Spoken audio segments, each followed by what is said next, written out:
The second part of this course talks about the materials, what the properties of concrete materials are. And as we all know that concrete is a mix of several other materials together, mainly those four components.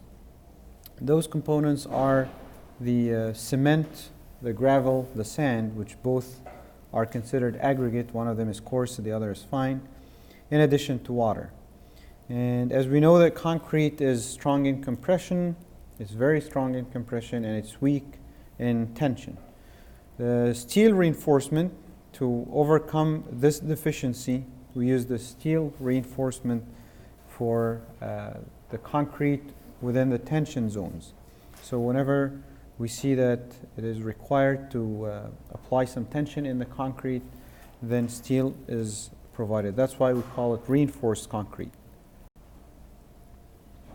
These are schematics that can show you how when a steel member is loaded, for example, loaded under bending, like this is a beam here,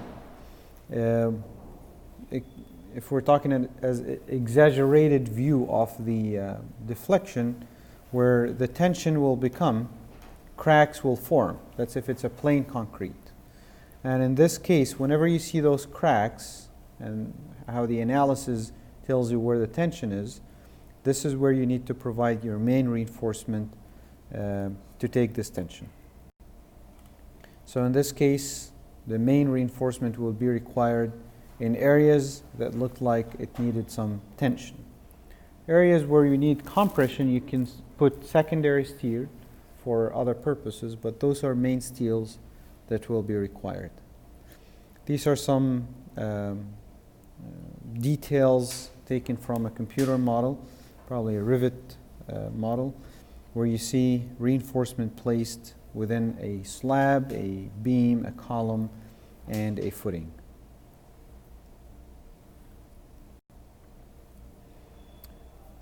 These pictures are for placement of reinforcement in some footings. This is a strip footing. That one here is basement slab or basement mat that contains some ground beams. And over here is a spread footing, and this is a footing after it was cast with column necks. Those are the column necks. And then the column reinforcement is extending out. These are other pictures of reinforcement semi-raft, or reinforced semi-raft, this one here. And this is a steel cage for a column, probably a column of a bridge or like a high structure. And this here looks like a pile that was encased down under, and they're casting concrete underneath after placing the steel cage.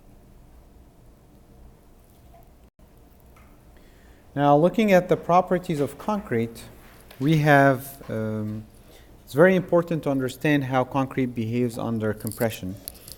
So this is the stress-strain relationship for concrete. Concrete works linearly at the beginning as you compress it, and then after some compression, high compression, after some time it will start going inelastically, and that inelastic behavior starts at almost 45% of F prime C. What is F prime C? It is the peak of your stress strain curve. So at the top of your stress strain curve is where our F prime C is. This is for a cylinder specimen.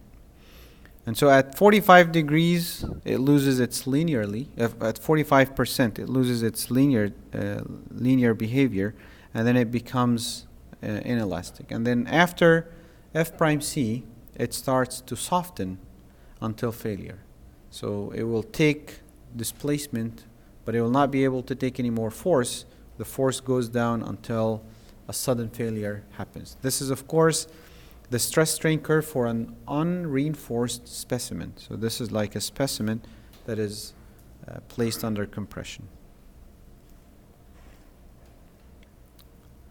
The stress strain curve is obtained normally by testing at 28 days. Why 28 days? Because they found that one of the properties of concrete is after 28 days, it will have attained a strength that is very, very close to its final strength.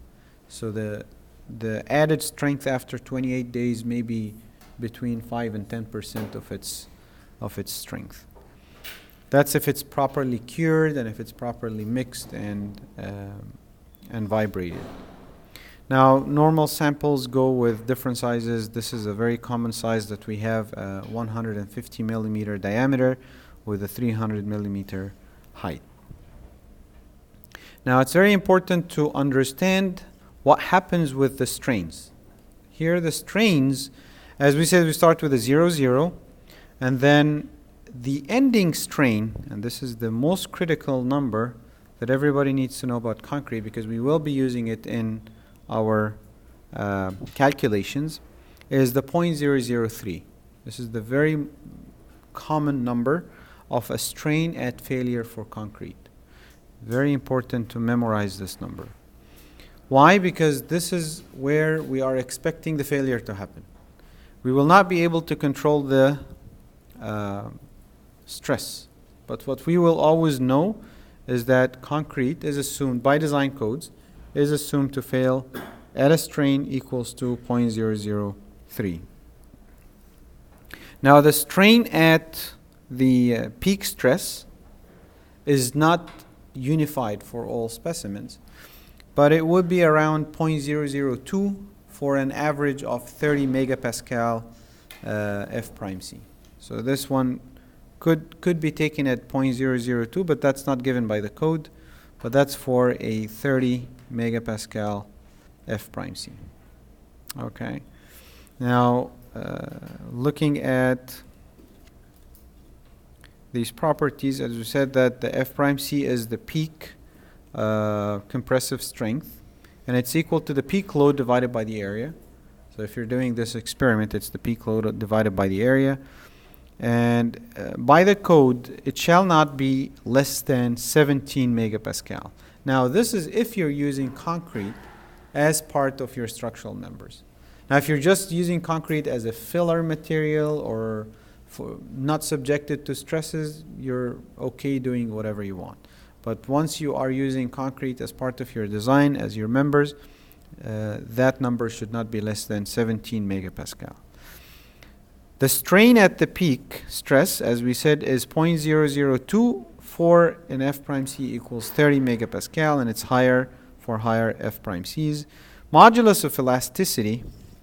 Now, looking back into the curve, the modulus of elasticity is the slope of this line. The slope of this line is your modulus of elasticity in the elastic range. Now, how much is this?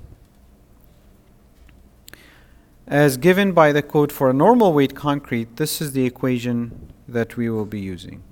4700 square root of F prime C, provided that F prime C is in megapascal. And now for lighter weight concretes, we can use this equation depending on the weight of the concrete.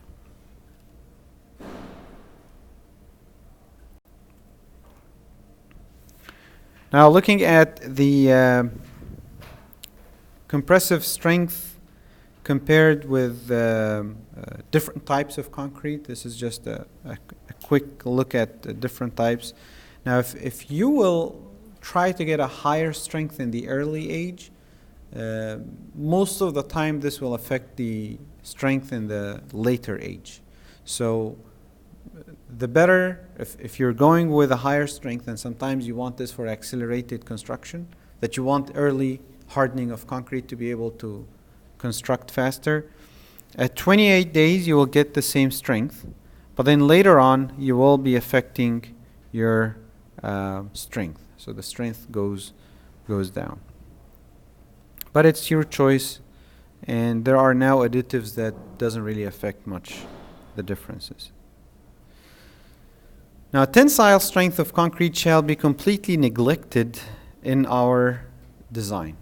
Okay, especially for bending calculations, we don't account for tension in concrete, even though there are some tension capacities. Like if I hold a concrete specimen with my hand and try to split it apart, I will not be able to. Why? Because there is some capacity in tension. Now, what is this capacity in tension? What's the importance of this capacity in tension? Is to control the crack, right?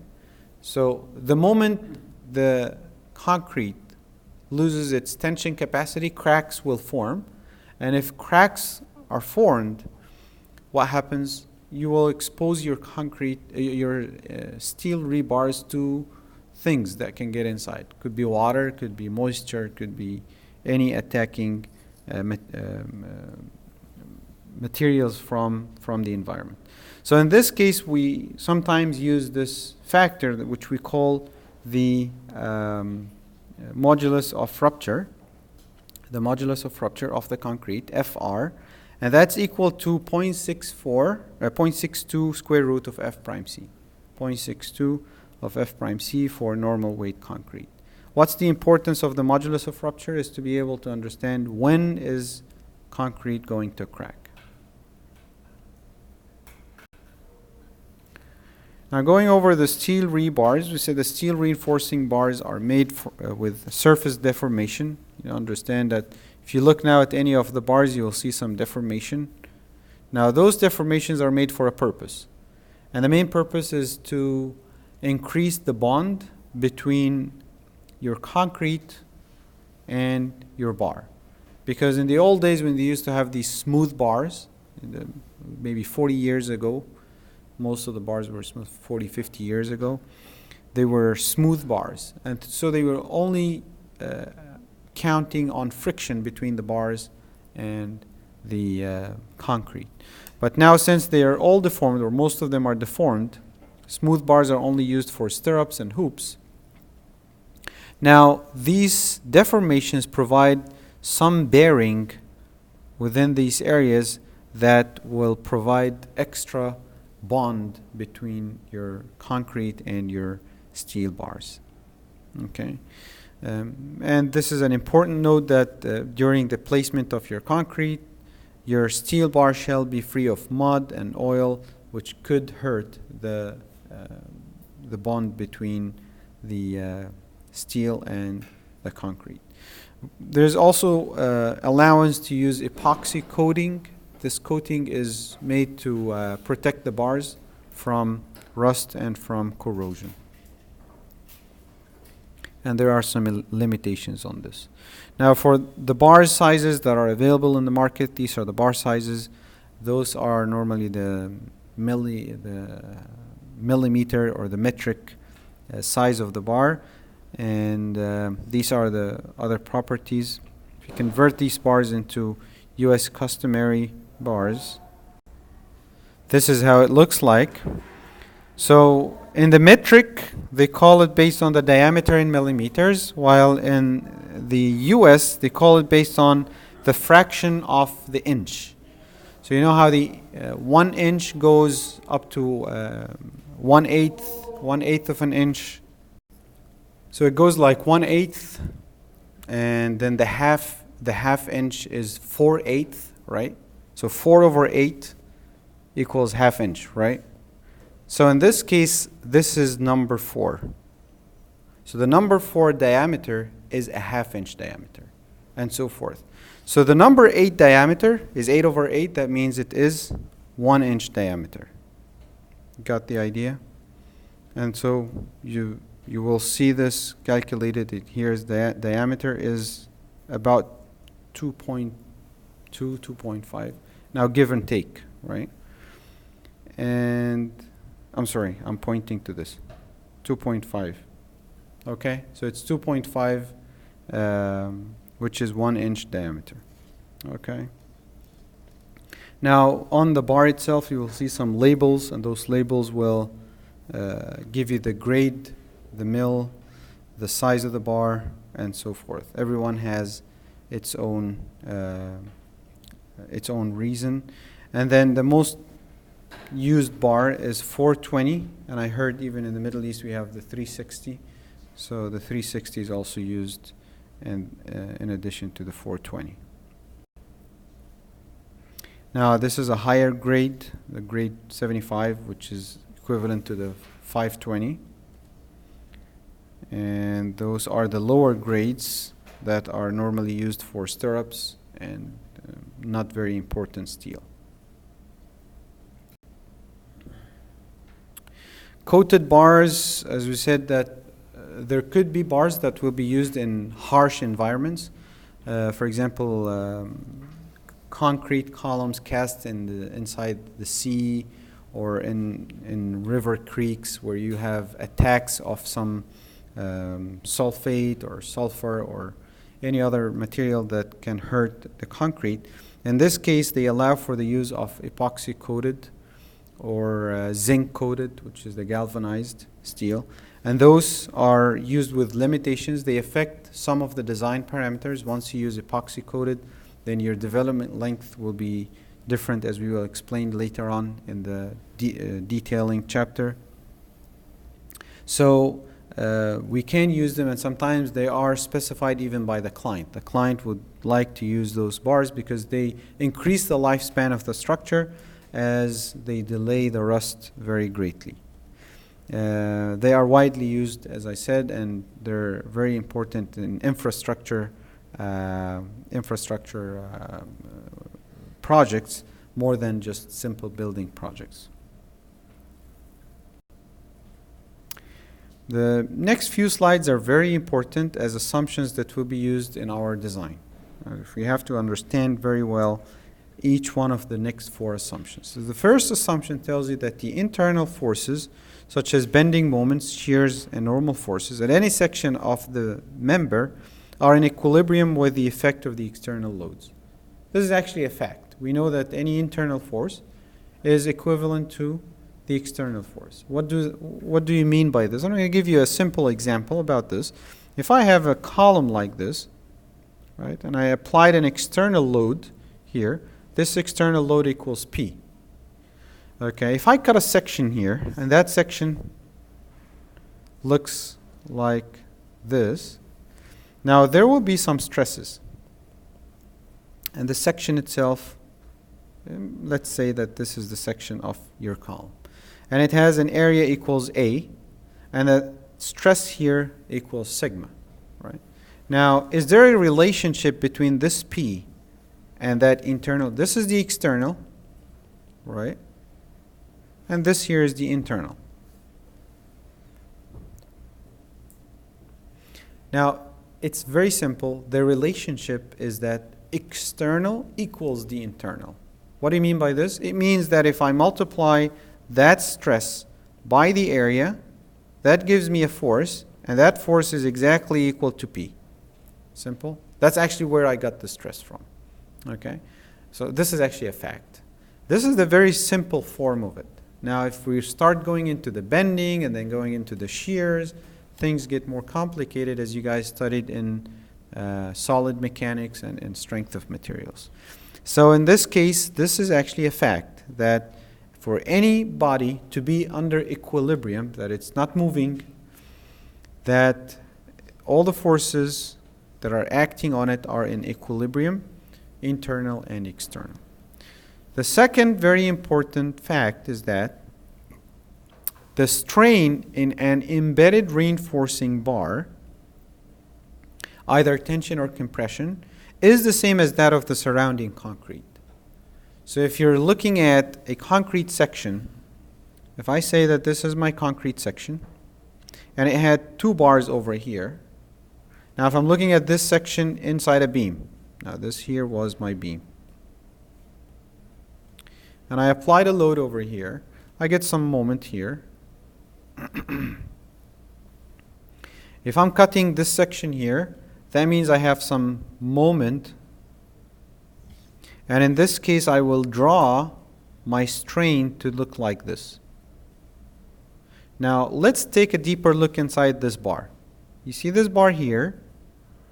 If I take a line, that strain, if this is the strain applied, which will probably be compression here and tension here, that strain that I'm pointing at is actually the same for both the bar and the concrete.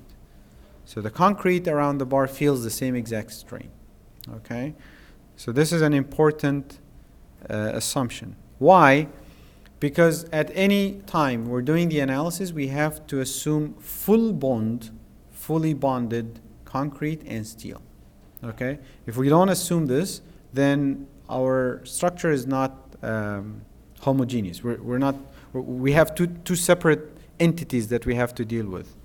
And in this case, it will not work. So the only way to go is to assume that things are working together as one body, so they don't slip. Now, if we're assuming there are some slippage between concrete and steel as we load it, then strains are not the same. So we will assume no slipping at all. They're deforming together, going back and forth together. Okay?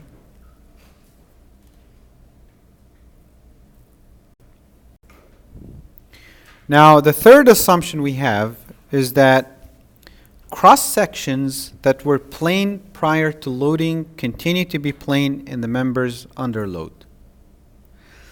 Accurate measurements have shown that when a reinforced concrete member is loaded close to failure, this assumption is not absolutely accurate. However, the deviations are usually minor, and the result of the theory based on this assumption check well with extensive test information. Let's try to understand what it means that plane prior becomes plane after. This is an important assumption, and we have to stick to this assumption in our calculations. Now, if I'm loading this beam, I'm going to load it here with some uniform load, W. If I assume that this section here is a straight line, everybody agrees? That's before loading. Any section within this beam is a straight line, right? Now, if I'm exaggerating the deformation of this beam, now this is how the beam will look like after deformation. Okay. Now, what happened with this section is it will still remain a straight line. This is an assumption. Okay. Think about this. So if I have this section A1 and another section next to it called 2, right? Now 1 and 2 will look like this. So definitely I will start thinking, is that true? Is it really true that 1 that was straight line and 2 that was straight line will become 2 straight lines after deformation? The answer is, I don't know. Now, because there will be some distortion. There will be some deviations. And this is what we have to stick to as an assumption. Why is this assumption important? Is because we have to always assume a straight line relationship for our strains. What do you mean by this? It means that if I'm cutting this section and looking from the side, if I'm looking at this from the side, I will see a section that looks like this. And then I will start saying, okay, the top fibers are under compression, bottom are under tension. Now that tension-compression relationship goes as a perfect straight line. Look at this here. I will get this guy and make a perfect straight line to be able to solve my problems. Okay? So in this case, if I don't have that straight line,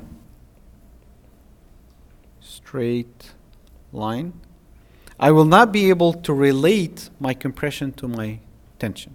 I will have some compression up, some tension down, but I can't get the relationship. I cannot say that there is a neutral axis and that neutral axis have a straight line that passes through.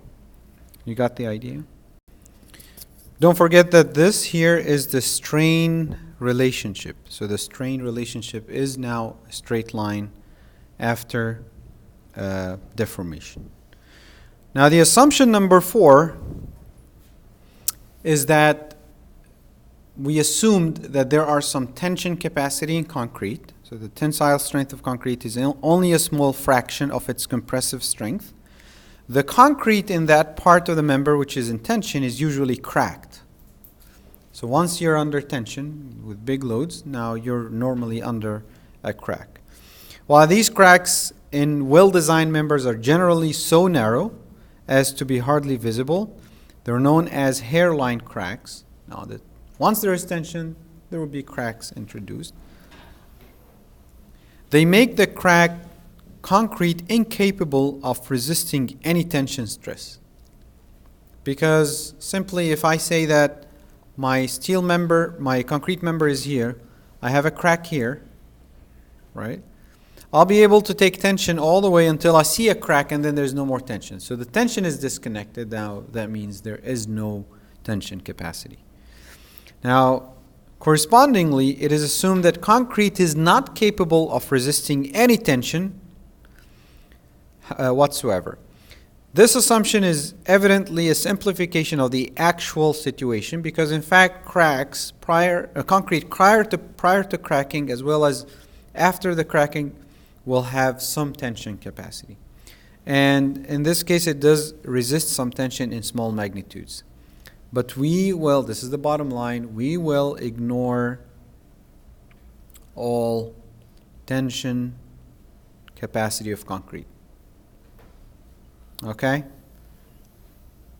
So you will not come and say, okay, now I placed the concrete in compression as part of my capacity, the steel in tension. Now where is my concrete in tension?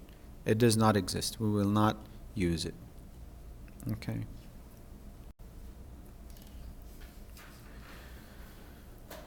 Now the effect of load rating, as we said that the specimen that we test in the lab is going to have a quicker load rate, a quicker loading rate than in normal structures.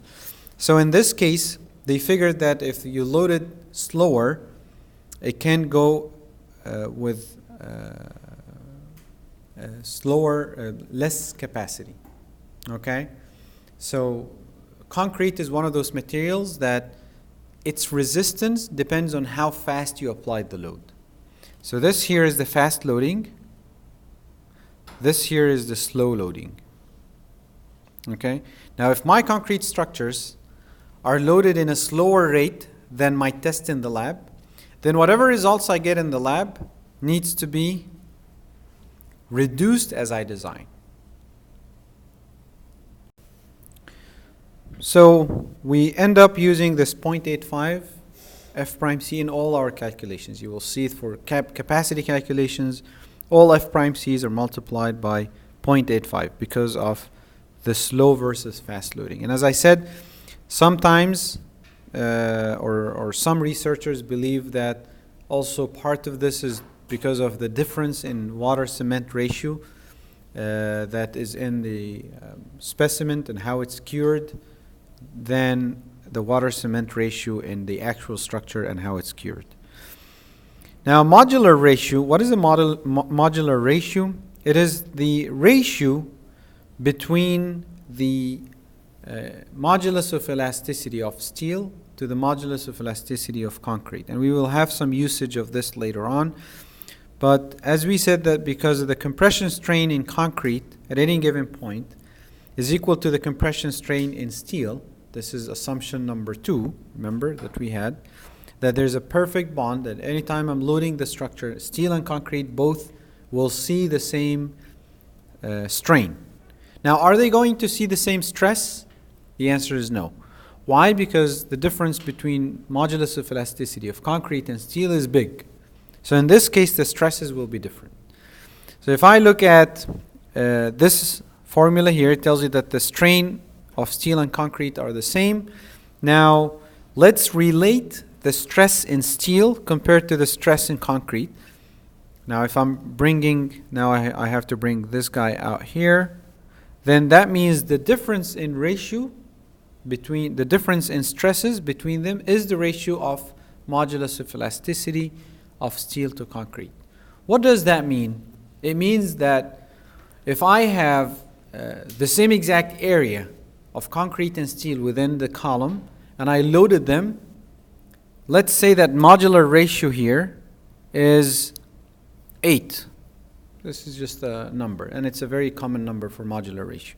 That means the stress the steel will take for the same area will be 8 times the stress the concrete will feel. Why is this? Because steel is much stronger. Because steel have a much higher modulus of elasticity than concrete. So this is called the modular ratio. What's the modular ratio going to do? Is going to give more load to the steel than the concrete for the same member, even though they have the same strain. So they have the same strain, but the stresses are totally different. And that's why it is more economic to have much less amount of steel than the amount of concrete, because the steel holds so much while the concrete holds less. For every bar of concrete, there's an equivalent 8 bars of steel that can take. For every bar of steel, there's 8 bars of concrete that can work for you, or the same area.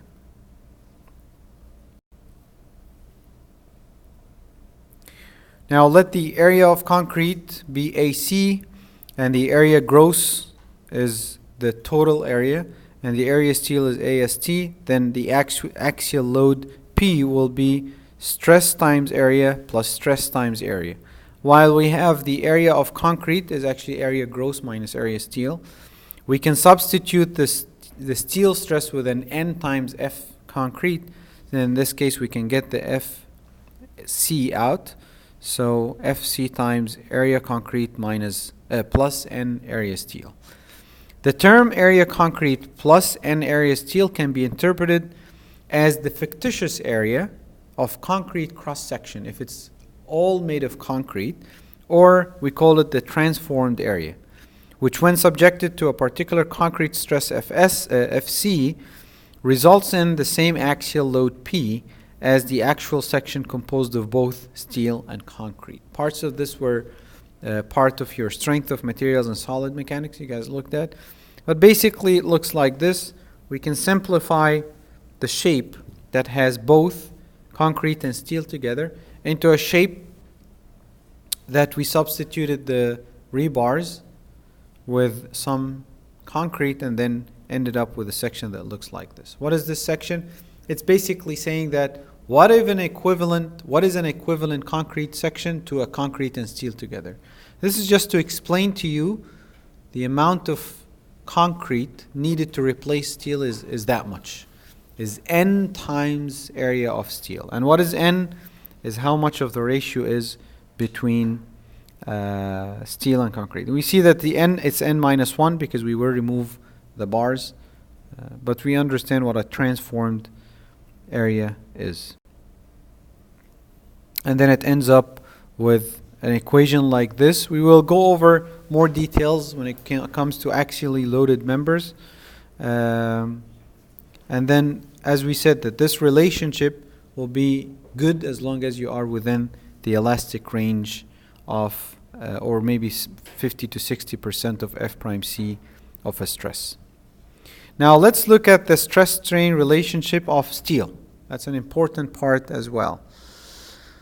Now, how does the steel relationship of stress and strain look like? In reality, it looks like this, where you have an elastic part up to yielding, and then after yielding it takes some plateau and then goes higher until it reaches the maximum stress, and then softening happens until fracture. Now this is under tension, and remember that this is also the same under compression. So steel is very strong in tension and compression. So on the other side it will probably look very similar to how this looks like. But for us to be able to solve problems, it's very hard to follow this. So what we end up doing is we idealize it. So this is called the idealized stress-strain relationship of steel. What do you mean by idealizing it? It means that I will just convert this shape to 2 straight lines. One from 0 all the way to F yield, and then a straight line that is perfectly plastic. They call it perfectly plastic, which means it's just a straight horizontal line with one value. So I will ignore all the strain, softening, and the hardening that happens within or after being plastic. Now, the nice thing about this is I'll be able to find any stress very quickly once I know the strain. So if I know the strain, I go up and I find the stress. Now, within the elastic range, I will use the Hooke's law, which is very simple. Just E equals stress over strain. And after being plastic, or after passing the yield point, I will say that For any strain value, my stress equals F yield. It's very simple. So how do I know what the stress in steel is? I just get the strain. From the strain, I find the stress.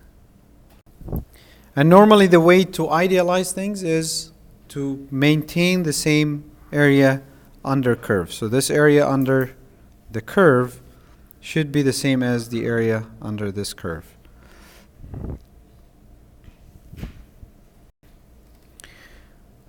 Now, what is the modulus of elasticity of steel? So it's normally, we take it as 200 gigapascal, so that's 200,000 megapascal. And it's much higher than the modulus of elasticity of steel. Therefore, the modular ratio will be much higher than 1. And as we said, that it goes to 8, 9, 10, depending on your concrete strength. Now, if I want to know what is the strain in steel, the strain in steel is normally, as we take it from the calculations equals to the strain in concrete. And then when the strain in steel is higher than the yield strain, then your Fs equals to F yield. And if it's less than the strain in steel at yielding, then your Fs equals E steel epsilon S. What is this? Hooke's law. Remember Hooke's law? Okay? So very simple. Part of it, this part is for the area before, for this part, while this part here is for the area afterward. Okay? So it's two different parts. And note that the weight of the steel equals 7850 kilograms per meter squared. Let's take a quick example that covers most of what we talked about. The cylindrical, or two examples. The cylindrical concrete specimen with 150 millimeter diameter, 300 millimeter height is tested in compression after 28 days of production. It attains a maximum compression or compressive load of 530 kilonewton in the process of testing till failure. The concrete is normal weight. Now, what is the concrete compressive strength? The modulus of elasticity. The concrete strain at the end of the linear range of the compressive stress strain curve. And what is the modular ratio?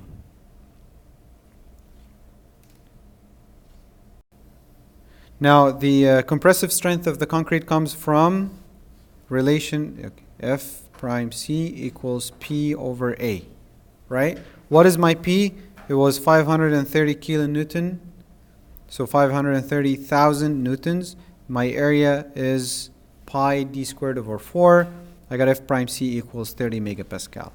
What's the normal weight concrete? E, there's an equation. It's 4,700 square root of F prime C in megapascal. That gave us 25,740 megapascal. And then what is the strain of concrete at the end of linear range? Going back to the curve, it looks like this and then starts going non-linear. So they're asking about this point. Remember this point where it was at 45% of F prime C? Now they're asking at this strain. What is the strain over here? Since I know E, this is my E, the slope of this line is E, and I got it, then I can just simply use Hooke's law because this is a linear range and find that the strain equals 0.005245. And then the modular ratio equals what? E steel over E concrete, that is equal to 7.77. Let's go over to example 2, a steel bar with 16 millimeter diameter, which is number 16, has a specified yield strength equals 420. What is the yield strain? What's the stress of the steel bar at these two strains? At 0.004, at 0.0012, what is the weight of the bar?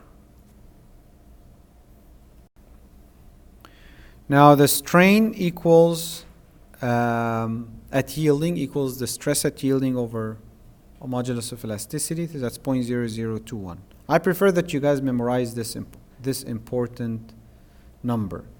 So for the 420 F yield, for grade 420, your strain at yielding equals 0.0021. Second is your strain given at two different strains. At a strain equals 0.004 and at a strain equals 0.0012. What's the difference? You'll see that the difference is one of them you have already yielded, right? Like one of them is here in this region, the 0.004. Why? Because this one is what? 0.0021. So the 0.004 is here. You go up, what's the stress? F yield. You got it? While the other one is here, the 0.0012. So you have to use the equation. What's the equation? It's equal to modulus of elasticity times the strain, then the stress equals 240 megapascal. And then the weight of the bar is very simple. Just the weight equation, which is area times W, and that gives us 1.56 kilograms per meter. It's important to be able to know those weights, especially during construction, as site engineers will plan for lifting them and so forth.